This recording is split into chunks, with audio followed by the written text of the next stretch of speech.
Assalamualaikum warahmatullahi wabarakatuh. Halo semuanya, perkenalkan nama saya Elvika Yustin dengan NIM A1J122038. Pada kesempatan kali ini kita akan membahas topik mengenai pencemaran udara. Pencemaran udara bukan hanya masalah lingkungan, tapi juga berpengaruh besar pada kesehatan kita dan kesejahteraan ekosistem di sekitar kita. Sebelumnya, ayo kita mulai dengan memahami pengertian dari pencemaran udara. Pencemaran udara adalah kondisi di mana udara di sekitar kita mengandung zat-zat asing atau berbahaya yang menyebabkan kualitas udara menurun. Zat ini disebut sebagai polutan, dan mereka tepat berasal dari berbagai aktivitas manusia dan proses alamiah.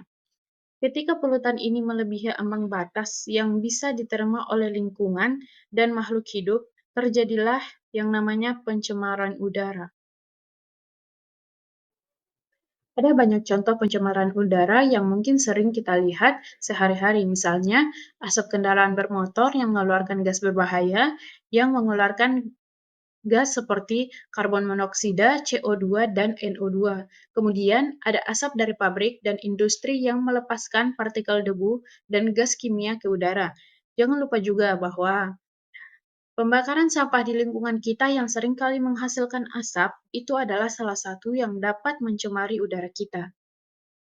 Pencemaran udara dapat dibagi menjadi dua jenis utama, yaitu pencemaran udara primer dan pencemaran udara sekunder. Pencemaran udara primer terjadi ketika zat tercemar langsung dilepaskan ke udara dari sumbernya seperti asap kendaraan dan pabrik. Contohnya yaitu beberapa polutan primer meliputi sulfur dioksida, SO2, CO2, dan partikel debu. Sedangkan pencemaran udara sekunder terjadi ketika polutan primer bereaksi dengan unsur lain di atmosfer dan membentuk zat baru yang lebih berbahaya, seperti ozon pada lapisan troposfer. Polutan sekunder meliputi ozon O3 dan partikel aerosol. Inilah contoh jika terjadinya adanya pencemaran udara, maka manusia akan merasa sesak, batuk-batuk, dan kesehatannya akan terganggu dikarenakan banyaknya asap dari polutan-polutan dari asap kendaraan dan pabrik sekitar. Selanjutnya yaitu faktor penyebab pencemaran udara. Yang pertama, dari kendaraan bermotor. Emisi gas buang dari kendaraan bermotor dan mobil merupakan salah satu sumber utama pencemaran udara di perkotaan. Yang kedua yaitu industri dan pabrik. Proses pembakaran bahan bakar fosil seperti batu bara dan minyak di pabrik melepaskan banyak polutan ke udara. Yang selanjutnya yaitu pembakaran sampah. Di beberapa tempat, pembakaran sampah masih sering dilakukan secara terbuka, sehingga hal ini menghasilkan polutan berbahaya seperti dioksin dan karbon dioksida. Yang keempat yaitu aktivitas dari pertanian. Penggunaan pestisida dan pupuk kimia dalam jumlah besar juga bisa mencemari udara, karena gas-gas beracun yang dilepaskan ke atmosfer.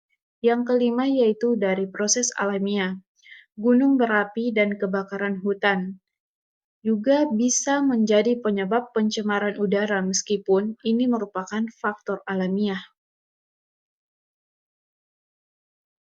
Pencemaran udara memiliki dampak yang serius, baik bagi manusia maupun lingkungan. Pada manusia, pencemaran udara dapat menyebabkan gangguan pernafasan seperti asma, bronkitis, hingga penyakit paru-paru kronis.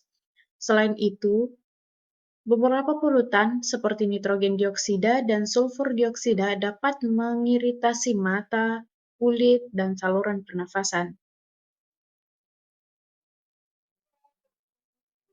Nah, selanjutnya kita membahas mengenai kerusakan lingkungan. Nah, di lingkungan, pencemaran udara bisa menyebabkan kerusakan pada ekosistem, seperti hujan asam yang merusak tanaman dan mencemari tanah serta air. Tidak hanya itu, pencemaran udara juga berkontribusi pada pemanasan global dan perubahan iklim. Nah, tahap selanjutnya yaitu cara menanggulangi pencemaran udara. Untuk menanggulangi pencemaran udara, ada beberapa ya langkah yang bisa kita lakukan. Yang pertama itu reboisasi. Reboisasi yakni menanam pohon, membantu menyerap karbon dioksida dan menghasilkan oksigen yang diperlukan untuk menjaga keseimbangan udara. Yang kedua yaitu penggunaan kendaraan ramah lingkungan. Kita dapat beralih ke kendaraan listrik atau menggunakan transportasi umum yang dapat mengurangi emisi gas buang. Yang ketiga yaitu penggunaan teknologi penyaring udara di industri. Pabrik dan industri dapat memasang alat penyaring udara untuk mengurangi polutan yang dilepaskan ke atmosfer. Yang keempat, kita dapat mengurangi pembakaran sampah. Pengelolaan sampah yang lebih baik seperti daur ulang dan penggunaan tempat pembuangan yang aman dapat mengurangi polusi dari pembakaran sampah. Nah, itulah hal yang dapat kita lakukan untuk menanggulangi pencemaran udara. Nah, demikianlah pembahasan kita mengenai pencemaran udara. Penting sekali ya bagi kita semua untuk menjaga lingkungan dan udara di sekitar kita agar tetap bersih dan aman. Dengan memahami penyebab, dampak, dan cara menanggulangi pencemaran udara, kita bisa berkontribusi dalam menjaga bumi ini agar tetap layak dihuni oleh generasi mendatang. Terima kasih atas perhatian kalian. Wassalamualaikum warahmatullahi wabarakatuh.